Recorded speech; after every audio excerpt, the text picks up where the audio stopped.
अस्सलाम वालेकुम student, this is M S Khattak. आज हमारे पास है चैप्टर नंबर 14 इलेक्ट्रोमैग्नेटिज्म। ये हमारे पास सेकंड ईयर का चैप्टर है फिजिक्स का। तो प्रॉब्लम इसमें हमने सॉल्व करनी थी। प्रॉब्लम हमारे पास 14.1 है हमारे पास। तो 14.1 में हमारे पास क्या है, find the value of the magnetic field that will cause the maximum force of 7 exponential -3 Newton on a 20 centimetre straight wire carrying a current of 10 ampere. Find हमने क्या करना है, वैल्यू ऑफ मैग्नेटिक फील्ड हमने find करनी है। कब?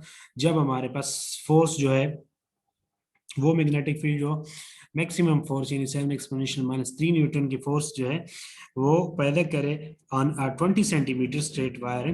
और एक किस पे, एक स्ट्रेट वायर जिसमें हमारे पास 10 एम्पियर करंट है, 20 सेंटीमीटर उसकी लेंथ है। उस पर हमारे पास मैग्नेटिक फील्ड जो है maximum force 7 exponential -3 Newton force पैदा करे, इतनी हम उसके लिए हमने फिर क्या फाइंड करना है, मैग्नेटिक फील्ड फाइंड करनी है। तो हमारे पास गिवन डेटा क्या है, मैग्नेटिक फील्ड फोर्स हमारे पास 7 एक्सपोनेंशियल -3 न्यूटन है। करंट हमारे पास आई 10 एम्पेयर है। लेंथ ऑफ वायर हमारे पास 20 सेंटीमीटर, 100 पे डिवाइड करेंगे तो 0.2 मीटर आ जाएगा। मैग्नेटिक फील्ड हमने बी फाइंड करना है। The maximum magnetic force and current carrying straight conductor, उसके लिए हमारे पास फार्मूला क्या होता है, F is equal to I L B sine of theta, sine of alpha. तो साइन अल्फा स्ट्रेट कंडक्टर है, तो उसके लिए हमारे पास परपेंडिकुलर आ जाएगा, तो अल्फा हमारे पास 90 का आ जाएगा। तो मैक्सिमम मैग्नेटिक फोर्स के लिए हमारे पास जो अल्फा होता है वो 90 डिग्री आ जाता है, और साइन 90 हमारे पास 1 होता है। तो हम डायरेक्ट ले लेते हैं F is equal to I L B, value put करते हैं। जस्ट सिंपल हमने फार्मूला अप्लाई किया, वैल्यू हमने बी निकालना है, तो बी हमारे पास, ये हमारे पास बी के साथ डिवाइड मल्टीप्लाई हो रहे हैं, तो इक्वेशन की दूसरी साइड पे डिवाइड हो जाएंगे, यानी एफ और आई एल आ जाएगा। एफ की वैल्यू पुट किया हमने 7 एक्सपोनेंशियल -3, आई करंट हमारे पास 10 आ गया, और लेंथ हमारे पास 0.2 आ गया। जस्ट सिंपली हमने कैलकुलेटर से सॉल्व कर देना है, सिंप्लीफाई। तो हमारे पास बी की वैल्यू 3.5 एक्सपोनेंशियल 3 टेस्ला आ जाएगी। तो ये हमारे पास इसका आंसर आ जाएगा। बहुत ही सिंपल क्वेश्चन है। नेक्स्ट हमारे पास प्रॉब्लम 14.2। 14.2 में हमारे पास क्या है How first must a proton move in a magnetic field of 2.50 exponential -3 Tesla such that the magnetic force is equal to its weight? अब हमने क्या करना है, how first must proton move in the magnetic field. How first must यानी कि हमारे पास जो proton है कितना तेज मूव करेगा। अब हमने इसकी क्या स्पीड हमने फाइंड करना है। मैग्नेटिक फील्ड हमें गिवन है कि हमारे पास एक प्रोटॉन है वो कितना तेज मूव करेगा, जब हमारे पास मैग्नेटिक फील्ड की जो वैल्यू है 2.5 एक्सपोनेंशियल -3 टेस्ला हो, जो हमारे पास मैग्नेटिक फोर्स हो वो हमारे पास उसके वेट के पेयर इक्वल है। ठीक है, तो ये हमने फाइंड करना है स्पीड ऑफ प्रोटॉन। तो मैग्नेटिक फील्ड हमारे पास गिवन है बी इज इक्वल टू हमारे पास 2.50 एक्सपोनेंशियल -3 टेस्ला आ गया। वेलोसिटी ऑफ प्रोटॉन वी हमने फाइंड करना है, स्पीड ऑफ प्रोटॉन।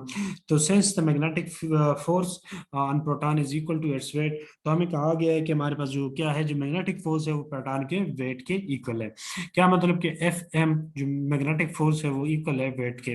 तो एफ एम हमारे पास मैग्नेटिक फील्ड फोर्स में क्या होता है, क्यू वी बी। ठीक है, क्यू हमारे पास चार्ज, वी हमारे पास वोल्टेज, और बी हमारे पास क्या आ जाएगा, फील्ड, और एफ डब्ल्यू हमारे पास एम जी होता है। अब हमारे पास जो चीजें हैं वो क्या है, हमें अब मैस ऑफ प्रोटॉन एम हमें नहीं पता, वो हमें पता होना चाहिए। हमारे पास constant value mass of proton हमारे पास 1.67 एक्सपोनेंशियल -27 केजी होता है। चार्ज एंड प्रोटॉन भी हमें पता होना चाहिए, वैल्यू गिवन नहीं होती अक्सर।